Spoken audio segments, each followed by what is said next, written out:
What's cracking, everybody? It's the People's Champ. Heading up to the gym, go get this cardio in.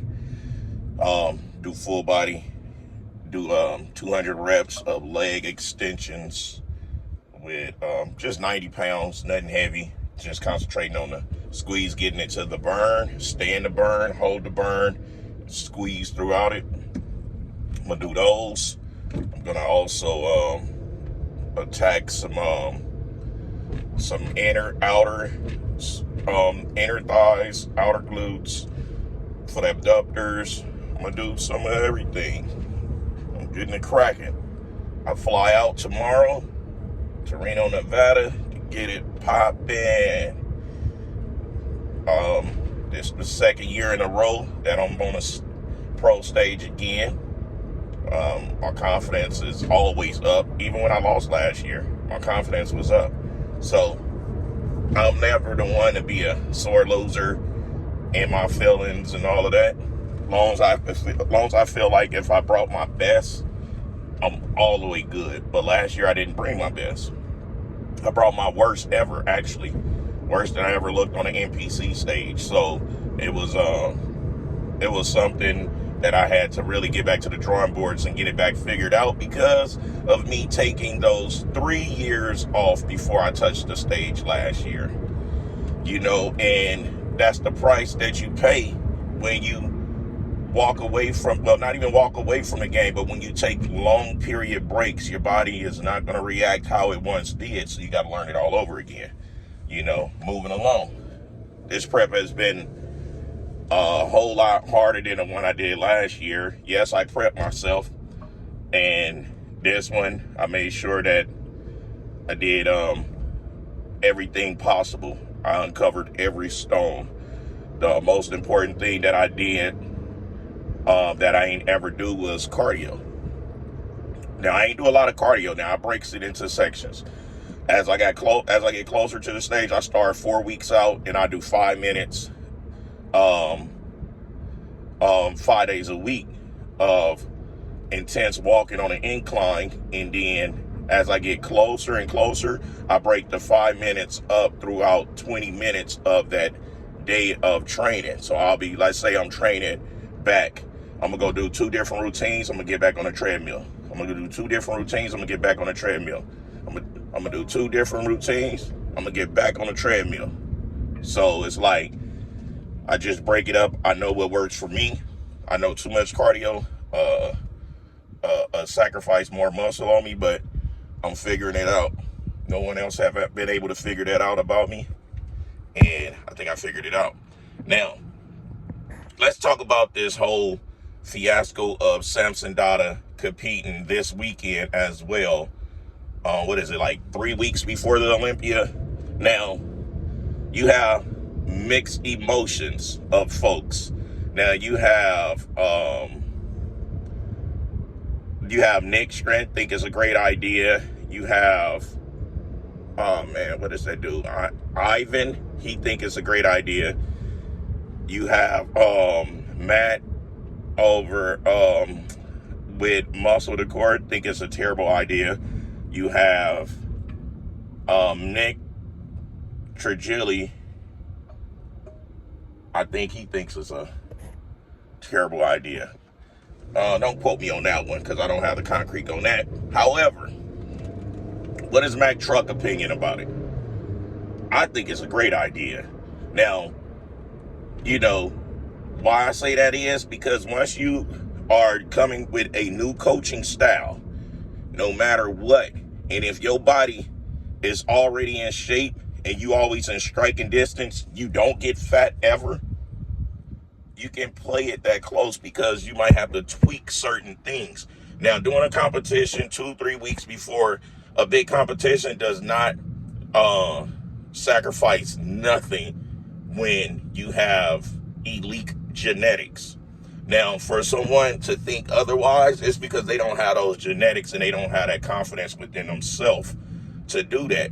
Now, reason why I like Samson, why I always say he's my favorite of today's time bodybuilder, is because even when I break his balls and call him out on the way he approached his own situation or whatever, I just gave my opinion because I was asked. Now, it never changed my opinion of him as being my favorite athlete on that stage. Now, the reason why I like Samson so much is Samson plays by his own rules. Samson does it his way. If it's not fitting, comfortable in his routine, he's not going to do it. Now, people might say, oh, he dropped this coach, he went to Kuwait, he left there, he did this, he did. He have all rights to do whatever the hell he want to do. Let's get that part straight. Everybody that get on that stage by their goddamn self. So you have the right to do exactly what you choose to do because you don't even went on that stage, right? Now, this is the thing. The era where I was raised up, where I come from, when I started this whole journey, I watched the Dexter Jacksons, the Cormiers, the Milos, the Ronnies, the Kevins, the Flex Wheelers, the Paul Dillettes. You know, I watched them compete multiple times close to shows. Whether it was the Arnold or the Olympia. When you got it, you got it. You know? And then not only that, you can peak more than once. Let's get that part straight. I'm so sick and tired of hearing you novice people thinking that you can only peak one time. No, you can peak more than once. Nathan D'Asha proved that this year and last year. Now, after he got to his third, fourth competition, of course, his body was extremely exhausted because he was picking his shows extremely stacked on top of each other's. You know, so you can. And who gives a damn? This is bodybuilding. You compete for money. Samson going to go get that check as he should. Not only that, he going to go do his due diligence on finding out if him and his wife got the formula down pat. Because looking at him now, he's much bigger than the Arnold and he's much denser. Now, his abs a whole lot tighter. He still had that bottom pudge on the lower ab, but let's be real. This man, 300-something pounds. Come on now. He's showing us something that we never, ever seen on a 300-pound bodybuilder. 300-plus pound bodybuilder. So let's get that part straight. Now, if I was in his shoes, what would I do? The exact same thing. Because I dance to my own tune. I play to my own rules. I do things my way. I don't harm anyone. I stay in my own lane unless people jump in my lane, unless someone try to harm me or try to bring whatever jabs here and there. So I'm feeling that when he go there, of course, you think he just gonna take it lightly? That'll be stupid of Samson. Crazy, idiotic if he go there just to take it lightly because we all know oh, he's gonna go win. Think about this sport as anything is possible. Anything can happen. Injuries, delay of flights, sickness. There's all type of things that can happen to where that anyone could win. So you can't ever count no one out. Now, how do I see his chances at the Olympia? I got two $10,000 bets already locked in. Now, I'm going to go collect that money because I still feel in my heart that this is his year.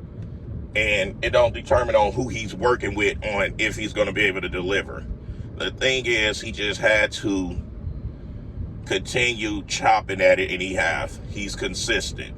He's not inconsistent. He's consistent. Take the personal grudge that a lot of you guys have for him out the equation of the sport. Because all these personal biased opinions is crazy. It's crazy as hell. You know, it makes absolutely no sense. Then you got C-Bum. People talking about, oh, Wesley Visser's going to beat him. Dino's going to beat him. No one is going to beat Chris until he feel like walking the fuck away. Let's get that part straight. Somebody told me, oh, it's going to be a gift if he get it. Really? There's no one that's as complete as him minus his injuries. Minus his injuries, he hides them extremely well. They look better than when Dorian was injured and it was showing. So that's just my 2 cents. See, Bum going to get that 6th title. Whether he retire or not, I don't give a damn. He's young. He could continue doing what the hell he want to do. Him and Honey figured out how to keep his illness under control with what it is they do. They work really well together. So I'll say whatever he decides to do, that's on him. I support it. I support anyone that's going against the odds. Everybody love the underdog until you on top. Once you're on top, people's just praying for your downfall. We watched it with Ronnie. We watched it with Lee Haney. We watched it with Jay Cutler. We watched it with Phil Heath. And it's sad that Derek didn't even have his title that long, and we already hearing people's praying for his downfall. Man, my head goes off to any person on an NPC stage, on a natural stage, on an IFBB Pro natural stage, on a pro stage, that get up there, display their work, and get judged. I have nothing but respect for everyone that do that. But to those who don't get on them stages and not active on them stage and having like opinions like they're facts and like it's the Bible, that shit is crazy. It just drives me crazy. That just grinds my gears. Anywho, it's the People's Champ. Giving it to y'all gun barrel straight, raw and uncut, no filter. I'm getting extremely close to my exit. So I'm about to go get cracking on this. I already started my shaving hair process because I don't want to wait the night of, the day before, none of that, because I don't want no film of water sitting up under my skin from shaving too close to the competition. Now, I might have some light little stubble here and there, but it's not going to be nothing that'll penalize me or that'll throw my physique off. Anyway, till next time, smell y'all later. Kick.